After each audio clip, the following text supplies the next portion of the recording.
Buenas noches, seguidores de la Agencia Espacial del Perú. Bienvenidos a su programa El Espacio en Casa. Quien les habla, Eric Mesa, del Observatorio Astronómico de Moquegua. Bueno, en esta oportunidad queremos dar la bienvenida a dos personas. En primer lugar, vamos a dar la bienvenida a Luis Otiniano, investigador de la Agencia Espacial del Perú, de la Dirección de Astrofísica. Buenas noches, Luis, ¿cómo estás?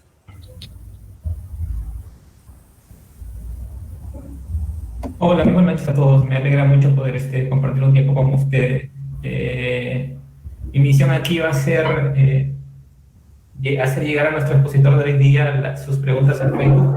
Vamos a cambiar un poco la mecánica y ver si la pueden contestar en tiempo real. Así que nada más estoy para eso y para apoyar la presentación.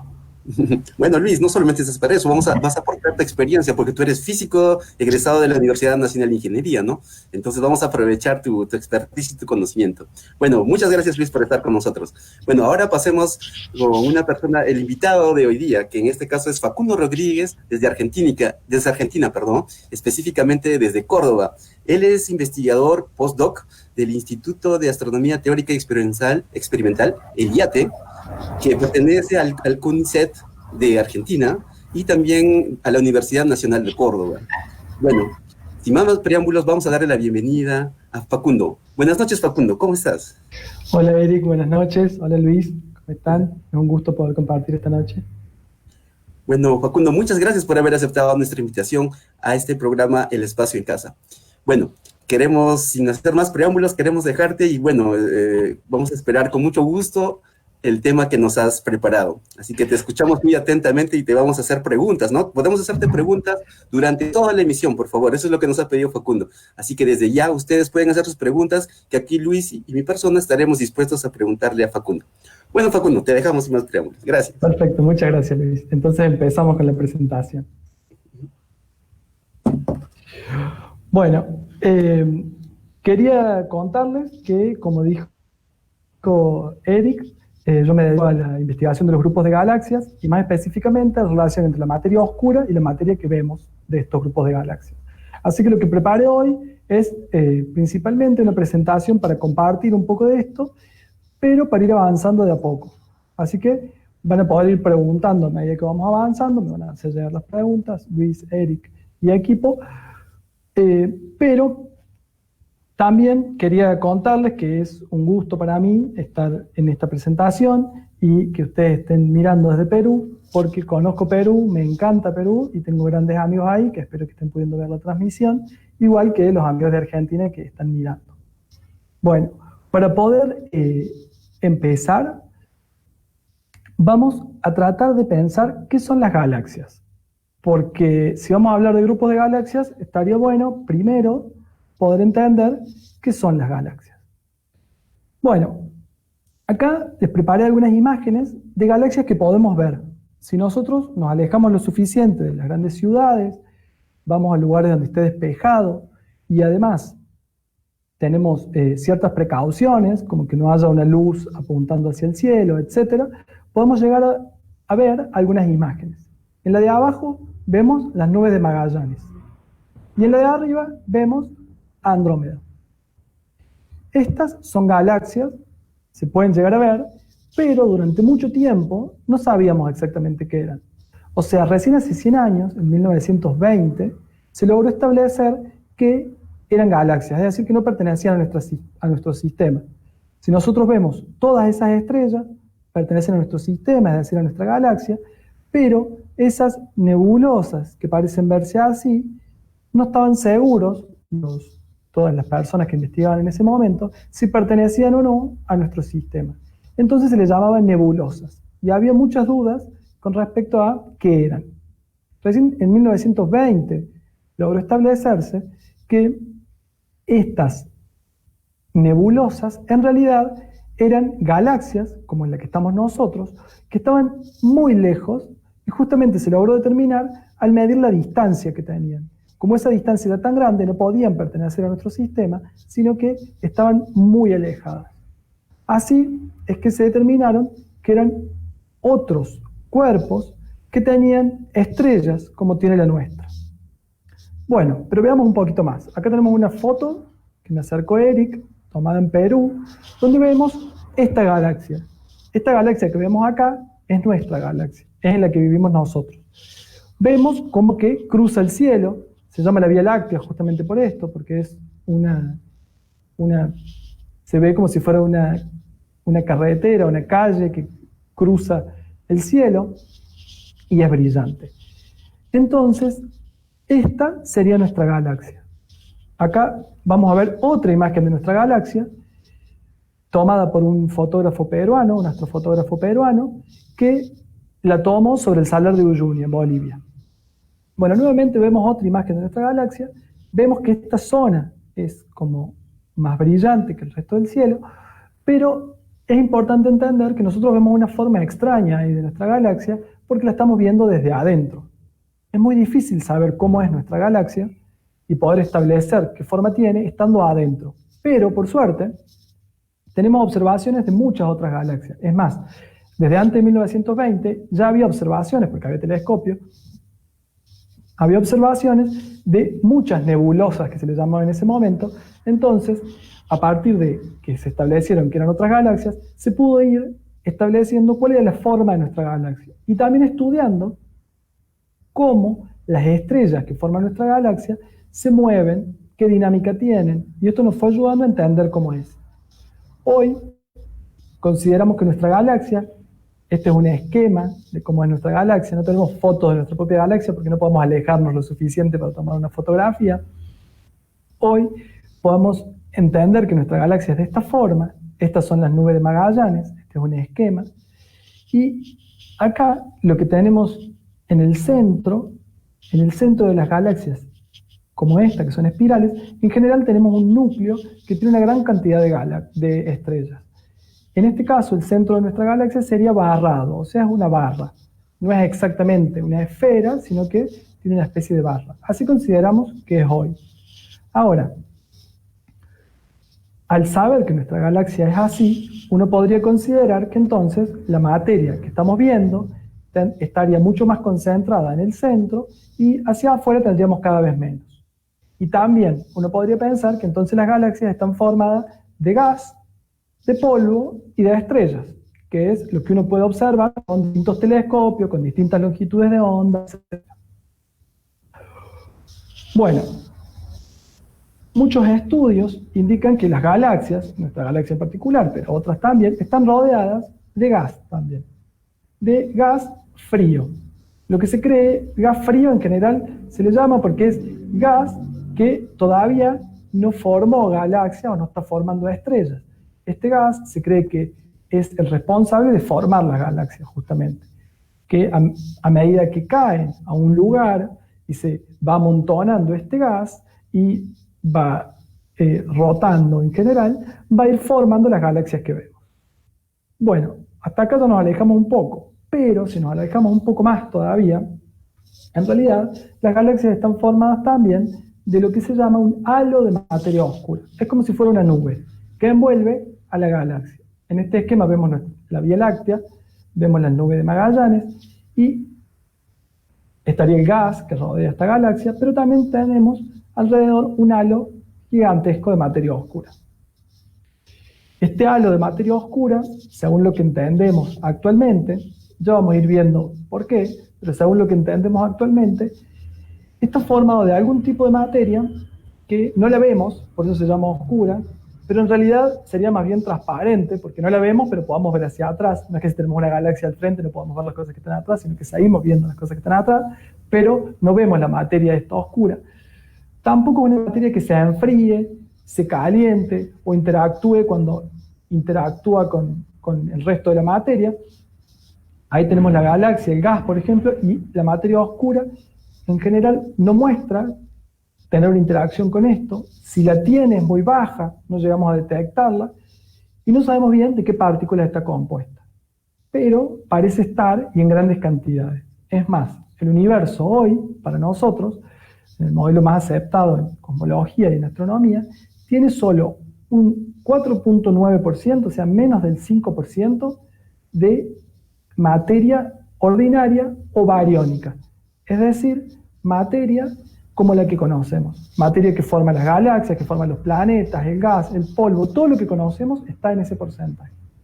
Después tenemos un 26,8% de materia oscura, que es de lo que vamos a tratar de hablar hoy. Y un 68% de energía oscura. Eso no vamos a hablar mucho hoy, pero se los dejo como pregunta. Pero la idea es que todo esto va junto, ¿por qué? Porque el universo, con la energía y la materia que tiene como un todo, es que va evolucionando. Entonces, no es fácil distinguir entre materia y energía, sino que lo pensamos como un todo. Entonces, recapitulando, lo que tenemos es algo así.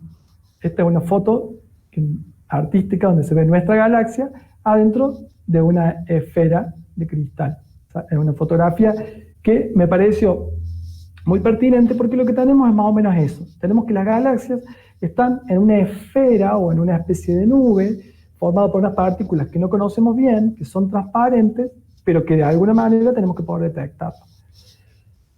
Así que sería más o menos una analogía de eso lo que tenemos en nuestra galaxia.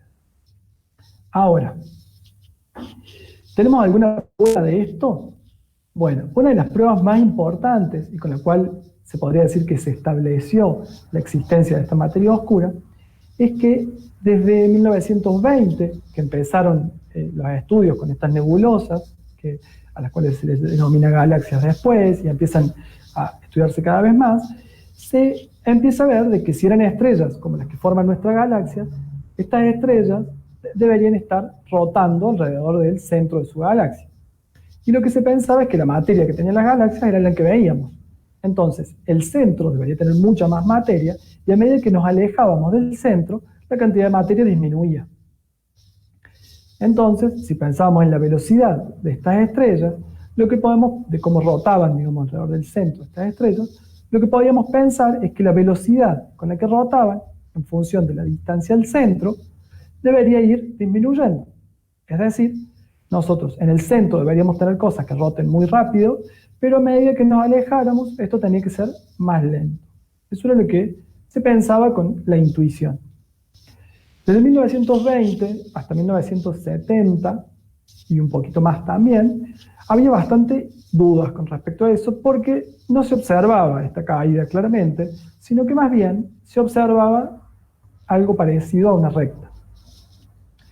Vera Rubin, esta astrónoma, estudió intensamente esto, pero principalmente lo estudió con galaxias, en un primer momento, después hizo otros estudios también, pero con galaxias espirales, muy bien clasificadas, muy bien estudiadas y con muy buenos datos. Entonces, con esos datos se llegó a saber que esas curvas eran planas, no había tanta duda.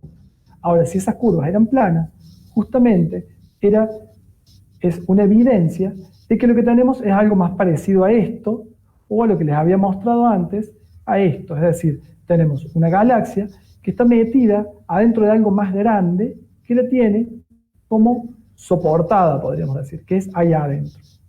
Además, esto explica de que el gas caiga a un centro de gravedad, que sería el centro de esto que la contiene, y sea ahí donde se forman las galaxias. Bueno, hasta ahora tenemos alguna prueba de que podría haber algo de materia oscura, pero las galaxias ¿están solas? Bueno, la charla es sobre grupos de galaxias. Las galaxias tienden a agruparse. Entonces, si bien puede haber galaxias aisladas, vamos a encontrar también pares, vamos a encontrar grupos y vamos a encontrar cúmulos de galaxias. Los cúmulos de galaxias pueden llegar a tener cientos de galaxias. Vean que las escalas no son las mismas de las tres imágenes, porque en esta imagen las vemos de cerca, en esta nos tuvimos que alejar un poco más para poder verlas, y en esta nos alejamos mucho más. Esa galaxita de ahí es más o menos como una de estas. Y, como les dije, puede tener hasta cientos de galaxias. Todas las imágenes que les voy mostrando, si bien no nombro, están abajo todas las fuentes y los nombres, cosa que si a ustedes les llama la atención algo, puedan hacer una captura de pantalla o algo así y después buscarlo. Bueno. Facundo, sí. ¿Te puedo hacer una consulta? Sí, perfecto, Luis. Digamos, la forma espiral de la galaxia debe responder a algún tipo de dinámica, sí. ¿No es cierto? Sin Sí. embargo, el halo de materia oscura es como que isótropo, es como una esfera, como tú nos mencionaste, ¿no? Entonces, Bien. eso para mí es confuso. Ajá. Bien, Luis. Bien, muy buena pregunta.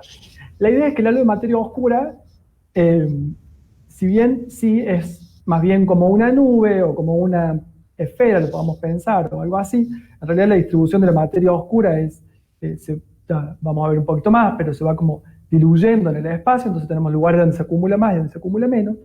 Las galaxias tienen esta forma, por ejemplo, espiral. Esa forma espiral se puede explicar fundamentalmente porque el halo de materia oscura eh, tiene un momento angular, podemos decir, es decir, está girando ese halo, no está quieto. Y además, porque la materia va cayendo al centro del halo. O sea, nosotros lo que tenemos acá es una pequeña galaxia, se formó de gas que fue cayendo al centro del halo. La forma de caer hace que no caigan directamente y se forme algo esférico, sino que va cayendo y se va amontonando, y a medida que se va amontonando va generando, bueno, estrellas y se va formando la galaxia. Entonces, parte de la forma espiral tiene que ver justamente con esto, con que se forma girando, podríamos decir. No sé si te respondo ahí la pregunta. Sí, sí, gracias. O sea, es al revés, ¿no? Es la dinámica de la materia oscura la que al final da esa forma. Claro, en parte sí. Podríamos decir así como resumiendo eso, que la galaxia se forma como girando, entonces de esa manera vamos a tener una forma más bien espiral. O por eso naturalmente salen estas formas espirales, digamos. Bueno, muy buena pregunta, ya la vamos a necesitar más adelante esa idea. Bueno, entonces lo que les decía es que tenemos pares de galaxias, tenemos grupos con algunas pocas galaxias y tenemos cúmulos enormes llenos de galaxias. Bueno, ahora, acá tenemos otro par de galaxias. Este par también es una imagen tomada en Perú por Eric y Juanida. Si nosotros tenemos un par de galaxias interactuantes, por ejemplo, como estas o estas, es decir, que están muy cerquitas, que nosotros podemos llegar a ver, inclusive que en algunas partes se tocan, lo que tenemos entonces es un halo de materia oscura que debe contenerlas a las dos. ¿Por qué digo esto? Si cada galaxia está en un halo de materia oscura y tenemos un halo de materia, tenemos dos galaxias tan cerca, quiere decir que sus halos de materia oscura de alguna manera se mezclaron. Y si pensamos que esta materia se atrae gravitatoriamente, es decir, tiene atracción entre sí, esto se va a ir acumulando en algunos sectores y entonces vamos a tener alguna distribución típica de estos halos de materia oscura. Pero si las dos están muy cerquitas, van a compartir el halo, podríamos decir. Bueno, esto es si tenemos un par de galaxias. Ahora, si tenemos ya más galaxias, este halo se empieza a hacer un poco más grande. En el anterior no se notaba mucho, pero si nosotros empezamos a tener cada galaxia con su halo y empezamos a tener halos cada vez más grandes, quiere decir que si vemos 4 galaxias, tienen que estar rodeadas de un halo importante de materia oscura, cada vez más grande. Ahora, si eso era un par, esto es un grupito, si ahora tomamos un cúmulo, es decir, un halo de materia oscura que contiene cientos de galaxias, nosotros tenemos una gran cantidad de materia oscura, una cantidad enorme. Ahora, esta cantidad de materia oscura, piensen, yo acá en este esquemita, de nuevo es un esquema, no es que siga exactamente todas las dimensiones, pero en este esquema tenemos galaxias azules, galaxias rojas, una galaxia grande acá en el centro, y además vamos a ver que solo hay 15 galaxias. Yo les dije que puede haber cientos. Si yo hacía un esquema con cientos, realmente no iba a entrar ni siquiera acá. Entonces piensen que un cúmulo con cientos de galaxias, la cantidad de materia oscura que tendría que ser impresionante. En este hice algunas cosas que fue pintar de distintos colores las galaxias y mostrar que algunas pueden ser distintas. ¿Por qué? Porque los halos de materia oscura también nos ayudan a explicar cómo evolucionan las galaxias.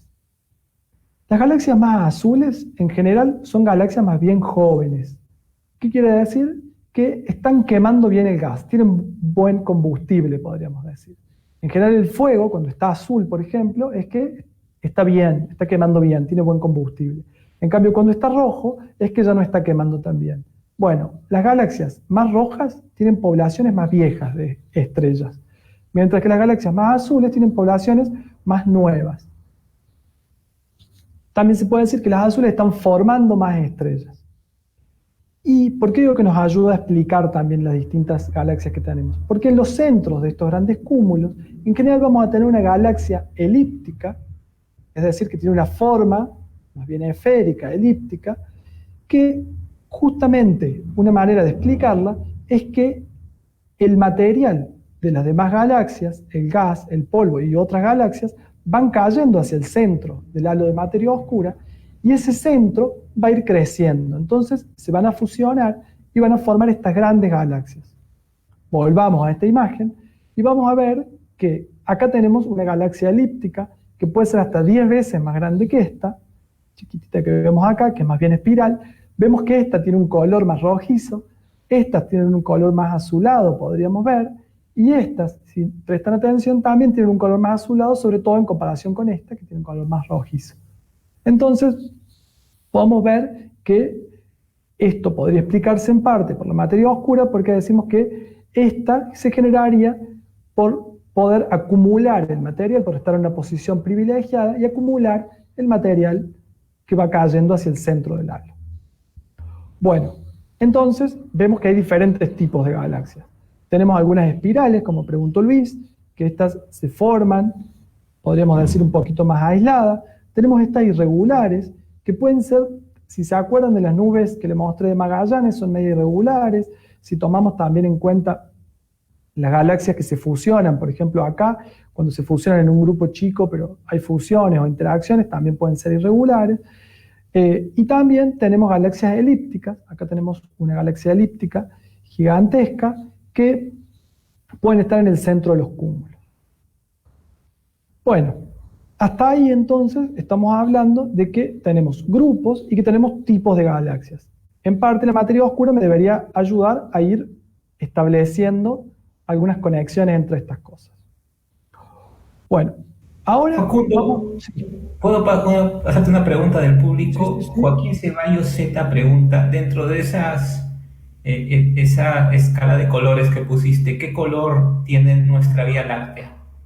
Nuestra Vía Láctea, un segundo, vuelvo y les muestro el esquema. En el esquema está más o menos, bueno, no se ve tan bien, pero sería más bien una galaxia más bien como estas, o sea, sería más bien azul, en el sentido de que es una galaxia más bien espiral y que todavía tendría algo de formación estelar. Entonces estaría más cercana a esta. En cuanto a forma sería de este tipo, porque es espiral. Y en cuanto a color podríamos decir que también, sería más cercana a estas. Bueno. Bueno, dicho eso, entonces retomamos, y yo lo que les decía es que si tenemos grandes cantidades de materia oscura y tenemos cúmulos gigantescos como estos, hay algo que en el espacio deberíamos ver. Según la teoría actual, o sea, según la teoría de la relatividad, nosotros podemos pensar al universo como si fuera una tela que tenemos tensa. Si tenemos esa tela muy tensa y nosotros ponemos algo que tenga algún peso, la va a mover, la va a hundir un poquito. Pero si tenemos algo que es más pesado, la va a hundir más. Ahora, si tenemos algo que es muy pesado, la va a hundir mucho más. ¿Qué quiere decir esto? Que entonces el espacio-tiempo se vería alterado. Y si algo, por ejemplo, algo de luz viniera de acá, debería modificarse su trayectoria. Bueno, esta idea se conoce también desde principios de 1900, de la teoría de la relatividad de Einstein, y a partir de 1920 ya había estudios teóricos respecto de esto, pero no se había observado. Cuando Vera Rubin plantea de que la existencia de la materia oscura, se empiezan a ver estas curvas de rotación, etc., una de las cuestiones que surgió es que si realmente esta materia oscura existía, teníamos que tener observaciones que pudieran mostrarnos estas distorsiones en el tiempo, en el espacio-tiempo. Estas observaciones hoy en día existen. Acá les muestro una de una galaxia. Esto que se ve ahí son las distorsiones que se producen, y lo que se ve es de una galaxia Tenemos una galaxia cercana, una galaxia lejana, que cuando la luz que salió de esta galaxia pasa por el halo de materia oscura de la galaxia cercana, este la distorsiona, podemos decir que es un efecto de lente, por eso se llama lente gravitacional, la distorsiona y entonces a nosotros lo que vemos no es esta galaxia, sino vemos estas distorsiones que se producen. Entonces vemos esto que está ahí. A veces se puede ver todo, podemos ver la galaxia y podemos ver, según cómo sea el centrado entre todo, podemos ver también esas distorsiones. Ahora, como yo les dije, una galaxia sería, en nuestro ejemplo, esto. Esto sería como un grupo y esto sería un cúmulo. Entonces, si una galaxia, podemos ver esto, en realidad lo que pasó es que a fines de 1970, en 1980, cuando se empezaron a observar los cúmulos de nuevo, detenidamente, se empezaron a ver estas imágenes, donde se veía claramente que había como si hubiera un problema en las lentes y que en realidad había un efecto de lente, donde los cúmulos curvaban la luz de algo que venía por detrás, o sea, una galaxia lejana, pasaba cerca de un cúmulo la luz, esta luz se curvaba y a nosotros nos parecía que venía de allá y nos mostraba una imagen muy diferente de la que tendrían en general esas galaxias. Estas lentes gravitacionales sirven para muchas cosas. Porque, por un lado, bueno, es otra confirmación de la materia oscura. Por otro lado, nos ayuda a estimar también masas, porque si nosotros sabemos cuál es la distorsión que producen, conocemos la teoría, podemos calcular cuál es la masa aproximada que tienen. Podemos calcular la masa de una galaxia, en este caso, del halo de materia oscura que envuelve una galaxia, la masa del halo de materia oscura que envuelve un cúmulo, y si nosotros tenemos muchos cúmulos con este efecto, podemos calcular distintas masas. Bueno, eso es lo que tenemos muchos cúmulos con un efecto muy similar. Acá vemos uno en el cual, por acá se ven algunos de los efectos, acá vemos otro que en esta parte es clara la presencia de estas lentes, y acá tenemos otro donde también se ve. Algo importante de estas lentes es que también son como telescopios naturales, porque algo que está muy lejos lo acercan, y como lo acercan, permiten ver galaxias que de otra manera no podríamos verlas, o que no podrían llegarnos tan claramente a algunas señales de esas galaxias. Entonces, también son como telescopios naturales, o se les llama así a veces. Bueno, entonces tenemos las lentes gravitacionales, tenemos las curvas de rotación, y conocemos también cada vez más sobre la física y las leyes de la física. Entonces, esto nos permite avanzar un poquito más. Si nosotros, además, tenemos otro dato, que son los grandes relevamientos de galaxias, es más, desde 1920 hasta ahora fueron evolucionando cada vez más los telescopios, cada vez podemos observar más, y hoy hay relevamientos que se llaman, es decir, telescopios que apuntan al cielo y van tomando todas las galaxias que pueden ver en el cielo, y si nosotros tomamos todas esas galaxias que se pueden ver en el cielo con un relevamiento de este tipo, y hacemos como un mapa, es decir, acá cada punto es la posición de una galaxia, encontramos que estas galaxias, si bien cuando uno ve así parecen distribuidas al azar, no están distribuidas al azar, sino que se agrupan y van formando como una denominada red cósmica. Es decir, hay algunas partes que tienen como filamentos, como hilos, y otras partes que tienen como si fueran huecos. En estos hilos hay mucha cantidad de materia, hay una gran cantidad de galaxias, mientras que en los huecos prácticamente no hay galaxias. Esto se explica justamente porque los halos de materia oscura se van atrayendo y van formando en ciertas partes acumulación, y van formando estos cúmulos que habíamos visto, estos grupos, mientras que en otras partes no llegan a acumularse. Y también en parte porque el universo se está expandiendo. Entonces, por un lado hay cosas que tienden a atraerse y por otro lado va a haber como una expansión que las va a ir separando cada vez más. No importa mucho ahora. Lo más importante es que podemos hacer como un mapa con las galaxias que conocemos. Ahora, paralelamente a este gran descubrimiento, podríamos decir, de galaxias, donde podamos saber cada galaxia dónde está y conocer una gran cantidad de galaxias, también fueron surgiendo cada vez más computadoras potentes. Entonces, una cosa que se empezó a plantear es, si ya conocemos leyes que gobiernan la gravedad, conocemos más o menos cuáles son las cantidades de materia oscura que debería haber, conocemos, tenemos datos de cómo se distribuyen las galaxias, etcétera, deberíamos poder reproducir esto. Entonces empezaron a hacer simulaciones, es decir, mediante computadoras, utilizando todo lo que conocíamos, tratar de reproducir aquello que observábamos.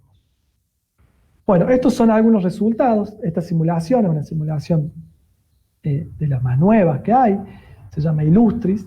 Esta simulación, por ejemplo, logra obtener galaxias elípticas, galaxias irregulares y galaxias disco o espirales con características muy similares a las observadas. Es más, si yo no les dijera que es una simulación, probablemente ustedes podrían hasta creerme que estas son observaciones de distintas galaxias. Además, con características propias de que las elípticas enormes se den en los centros de los cúmulos, etc. Entonces las simulaciones también son una prueba, o nos brindan una prueba justamente de esta materia oscura que existiría en el universo en grandes cantidades. Pero no solo nos permite obtener las galaxias, sino que si ponemos las condiciones del universo lejano y dejamos que evolucione, vamos viendo qué pasa con esta materia y cómo se va organizando. Y encontramos, estas son dos simulaciones, encontramos que la materia oscura también se va organizando de una manera similar a la que hemos visto con las galaxias. Es decir, acá en los colores más claros está donde hay más cantidades de materia oscura, mientras que en los colores más oscuros es donde hay menos. Y encontramos algo muy similar. Encontramos que hay regiones como hilos donde vamos a tener mayor cantidad de materia oscura y otros lugares donde vamos a tener menor cantidad de materia oscura. Si pensamos que las galaxias se forman adentro de estos halos de materia oscura y tratamos de saber sabemos más o menos qué halos de materia oscura son los que formarían galaxias, o sea, qué cantidades de materia oscura necesitamos para formar galaxias, podemos con mucho cuidado hacer mapas de más o menos estas simulaciones, qué distribuciones de galaxias nos darían. Bueno, esto se hizo en este esquema que les muestro acá. No importa mucho el detalle, pero acá tenemos simulaciones, observaciones, mientras que estas son simulaciones. Y encontramos que cada punto sería una galaxia, en este caso, una posible galaxia, y en este caso las galaxias observadas, y encontramos justamente que tanto las observaciones como las simulaciones tienen un gran acuerdo entre lo que vemos. Esto nos brinda una idea más de que, en principio, con la materia oscura podemos estudiar la formación de las galaxias, podemos estudiar cómo evolucionan las estructuras del universo y podemos estudiar el universo en gran escala. Entonces, no solo hoy en día es necesaria para explicar, sino que además nos brinda herramientas para saber qué observar del universo, y hoy, en general, hay un juego entre las simulaciones y las observaciones para ir viendo cómo se pueden obtener más información de las grandes estructuras del universo. Bueno, a modo de cierre de la charla y de apertura para que ustedes puedan hacerme preguntas, yo pensé algunas preguntas, porque como la idea es justamente incentivar la astronomía y estos temas son temas abiertos, me parece que no hay que cerrarlos, sino que ustedes se lleven preguntas para seguir cuestionándose. Algunas son, ¿qué partículas componen la materia oscura? Bueno, hay muchas partículas que son candidatos a componer la materia oscura. Todavía no hay una que sea la más, la que estemos seguros que podría ser una partícula que componga esta materia oscura, pero si ustedes buscan, hay montones de artículos que hablan sobre muchas pruebas que se están haciendo para tratar de determinar esto. Otra pregunta, ¿solamente se puede explicar de esta forma lo que vemos hoy en el universo? ¿Hay otras formas de explicarlo? ¿Hay gente trabajando con otras formas de explicarlo? Bueno, la idea es que sí. Hay otros grupos que están trabajando intentando explicar de otra manera, que no sea con la materia oscura. Con otra gravedad, bueno, con otras teorías. Esas teorías, hay mucha información también sobre ellas. El tema es que hasta ahora no tienen tanto poder explicativo. Es decir, no pueden explicar tanto como explica la materia oscura. Entonces, los invito a que sigan buscando y sigan viendo, porque salen artículos todo el tiempo sobre estas temáticas, pero siempre teniendo en cuenta de que en general en ciencia lo que va pasando es que lo que pueda explicar más y fundamentalmente si puede predecir, etcétera, es lo que está como más establecido. De todas maneras es bueno tratar de ir pensando otras ideas para poder ir avanzando en todos los sentidos. La energía oscura, bueno, prácticamente no hablé, les dije que es algo que ayuda a que se expanda el universo, necesitaríamos otras charlas para poder explicar también esto. Y por último, una pregunta que me parece fundamental es ¿qué otros temas faltan explicar en astronomía? Vean que en una charlita de media hora yo les conté un montón de cosas que faltan por explicar. Energía oscura, la materia oscura, las partículas que componen la materia oscura, bueno, muchas cosas. En cada tema de astronomía hay montones de preguntas en cuanto a los satélites, estrellas, planetas, galaxias, cómo se forman cada uno de estos. Es más, con la misma formación de galaxias no está todo totalmente explicado, etc. Entonces tenemos un montón de trabajo para hacer al respecto y estaría buenísimo que cada vez más gente estudie astronomía para que se pueda expandir el conocimiento en esto. Bueno, simplemente gracias y los invito a hacer preguntas respecto a lo que les conté. Gracias, Facundo, de verdad, por explicarnos sobre este enigmático tema de la materia oscura, ¿no? Bueno, aquí queríamos incitar a todos, por favor, que nos escriban para hacer más preguntas a Facundo. Muchas personas felicitan la claridad de la charla que nos has contado. Yo también te felicito, me uno a esto. La verdad que lo has formado de una forma muy didáctica que está perfecto. Así que bueno, a ver, vamos a estar aquí atentos a la... Bueno, mientras van haciendo preguntas, les cuento algunas cosas. Les cuento les dejo estos contactos por si a alguien le surge una duda después o quiere preguntar, puede hacerlo. Este es el mail, este es el Instagram. Y les cuento también que si quieren saber más cosas de astronomía, está en el Observatorio Astronómico de Córdoba, en el Instagram o en el Facebook. Salen todo el tiempo notas y salen artículos de distinto tipo. Y si quieren saber de periodismo científico en Argentina en general, hay una red que se llama la Red Especie, es periodismo científico, que comparte también todos los días notas de ciencia en general, no solo de astronomía. Actualmente muchas de las notas van a ser de coronavirus, etcétera, pero comparten notas de todo tipo. Yo soy miembro también de esta red y bueno, nada, invitarlos a que también pueden seguir buscando en esos canales. Perfecto. Facundo, muchas gracias, de verdad. Aquí, por ejemplo, tengo ahí algunas preguntas. Por ejemplo, Luis Coloma pregunta, ¿la dinámica newtoniana modificada quedaría establecida para explicar la aceleración en los bordes de las galaxias? Bueno, lo que le explica es justamente esto lo que él pregunta es lo que yo había puesto acá como la segunda pregunta. ¿Hay otras maneras de explicar que no sea con materia oscura? La verdad es que la dinámica newtoniana modificada, se le llama MOND también, lo que hace es pensar que tenemos que modificar un poco la gravedad y lo que puede llegar a explicar principalmente, o lo que llega más o menos a explicar, hay muchos trabajos y hay mucha diversidad, es hasta las galaxias espirales. Si no me equivoco, se pueden llegar a explicar ciertas galaxias espirales o cierta dinámica con una gravedad newtoniana modificada, pero no llega a tener un poder explicativo de poder seguir explicando las demás cosas. Bueno. Facundo, te tengo una pregunta, es una duda personal. ¿Hay efectos a pequeña escala? ¿De la materia oscura? Sí, a más pequeña escala que estos órdenes de galaxias, ¿no? No, tu pregunta es muy buena, Luis, porque justamente uno de los problemas que tenemos con materia oscura es que si está presente en estos grandes halos que rodean a las galaxias, deberíamos o podríamos, esperaríamos, poder encontrar alguna señal en escalas más pequeñas, pero no. La verdad es que en escalas pequeñas no encontramos señales de materia oscura, en parte por su naturaleza, como les digo, de no interacción.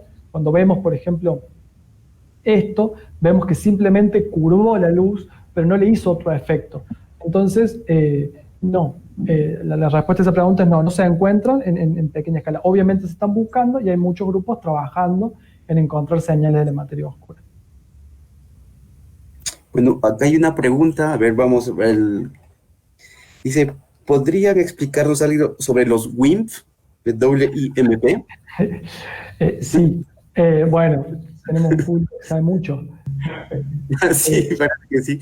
Los WIMP son candidatos, también, bueno, tienen que ver justamente con las dos primeras preguntas, son justamente candidatos a partículas de materia oscura y también alguna forma que ayudarían en parte a explicar cómo estaría compuesta la materia oscura. La verdad es que bueno, no son tan simples de explicar porque hace falta un poco más introducir varios temas, pero la idea general es que sí, son candidatos a materia oscura, pero que todavía no se pueden comprobar totalmente, pero que se están estudiando intensamente y serían unos candidatos, en parte podríamos decir fuertes, a ser las partículas que componen la materia oscura.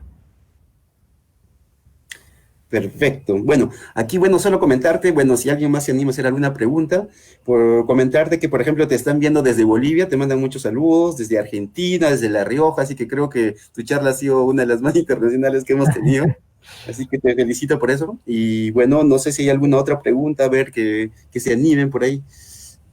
Acá hay una.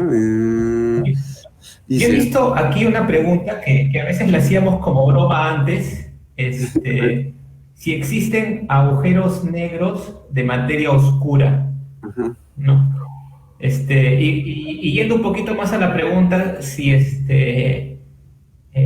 hay cosas, digamos, densas a escala pequeña, como hay un sol, ¿no? Que es una acumulación de materia, si se espera también algo así en la materia oscura. Bueno, sí, todas esas preguntas son muy buenas porque, bueno, cuando nosotros vemos este tipo de estructuras, es decir, la materia que fue evolucionando y fue formando estructuras cada vez más grandes, lo que creemos es que en algún momento podría haber acumulaciones hasta escalas muy pequeñas de materia oscura, pero además podría haber acumulaciones, como vos decís, un agujero negro de materia oscura, etcétera, y se creen que en algún momento pudieron haberse formado estructuras por el estilo, sobre todo a nivel teórico, son difíciles de buscar, dado que no las vemos, etcétera, pero me llevan a algo más importante, y es que no lo conté, para no extenderme en la charla, pero cuando una de las formas que se creía que podíamos explicar estas curvas de rotación era pensar que en realidad teníamos gran cantidad de materia dentro. O sea, vamos a pensar como que la materia está toda afuera o como que la materia está toda adentro. Entonces que dentro podíamos tener montones de objetos compactos, más o menos como lo que decías vos, Luis, es decir, como agujeros negros, o tener como digamos estrellas, etcétera, que no estemos viendo, y pensar que en realidad la materia que estábamos viendo era solamente un porcentaje chico porque no estábamos viendo otra materia, porque eran escalas más chicas, porque era menos brillosa, etc. Se estudió muy intensamente con distintos relevamientos y la verdad es que la cantidad de materia que no estábamos viendo es muy chica en relación a poder explicar este tipo de cosas. Entonces, más allá de que podría haber acumulaciones de materia en escalas más chicas y que podría llegar a haber algunos cuerpos densos, como son agujeros negros, yo no hablé nada de agujeros negros, pero hay agujeros negros que están en el centro de las galaxias, y hay agujeros negros más chiquitos de escalas estelares que pueden estar dispersos por acá. Bueno, ninguna de todas esas masas nos llegan a dar la cantidad de masas necesarias para la materia oscura. Entonces sí es algo que se analizó y fue se hicieron grandes relevamientos y fue algo que se trató de analizar profundamente, pero no parece poder explicar esas cantidades de materia que estamos viendo. Vale, Facundo, gracias. Mira, acá hay una pregunta de Iván Izquierdo Elliot. Dice, entiendo que la materia o energía oscura produce la expansión del universo. ¿Se sabe cuál sería el límite de la expansión? ¿O si teóricamente sería infinita? ¿Y qué implicaría esto?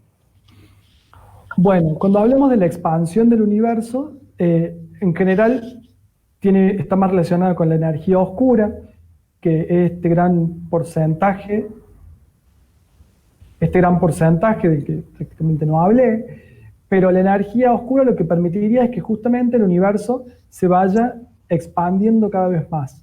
Y entonces las estructuras que vemos se van alejando, pero se van alejando no de una manera cualquiera, sino que se van alejando en todos los sentidos. Es como que esta sábana fuera creciendo y esta distancia entre los objetos fuera creciendo, pero por igual en todos los sentidos.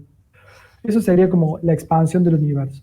Ahora, ¿cómo sería esa expansión? Es está relacionada fuertemente con la forma que tendría nuestro universo. La forma en cuanto a un nivel geométrico. Pero si el universo fuera más bien plano, es como que se expandiría en todas las direcciones por igual y para siempre. Pero si tuviera otras curvaturas, podría pasar de que no fuera esa expansión de esa manera. Entonces, la verdad es que esa pregunta está relacionada con estudios que se hacen sobre la cosmología y sobre la forma del universo. No es tan simple así de responder, pero podría decir hacia grandes rasgos de que tiene que ver con cómo se expande el universo y qué cantidad de materia y de energía tiene, y que todo esto también está relacionado con la forma que tiene. Es un poco esa la respuesta. Súper, Facundo. Bueno, hay otras preguntas, pero yo creo que ya, bueno, le hemos exprimido a Facundo, así que si están con alguna pregunta más, por favor, ahí tiene justo, está mostrando Facundo sus redes sociales, su correo, así que lo pueden escribir directamente para que no se queden con las ganas de preguntarle alguna curiosidad que tengan, ¿no? Bueno, Facundo y Luis, gracias por haber participado, la verdad, así que, bueno, a ver, algunas últimas palabras que tengan hacia nuestros amables oyentes. Yo quiero saludar mucho a todos los que están mirando, a todos los familiares, los amigos. La gente de La Rioja son familiares seguramente, y amigos.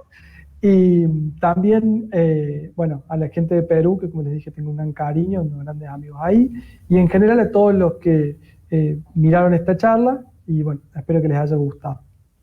Sí, Facundo, bueno, desde allá como te comprometemos, ¿no? Porque queremos hacer justamente alguna conversación, alguna mesa redonda por, digamos, hablar un poco de la divulgación, la difusión de la ciencia en Perú, ¿no? Que, digamos, es un tema que queremos tocar justo en este programa, el espacio en casa, así que desde ya te hago extensiva la invitación y espero que, bueno, la aceptes.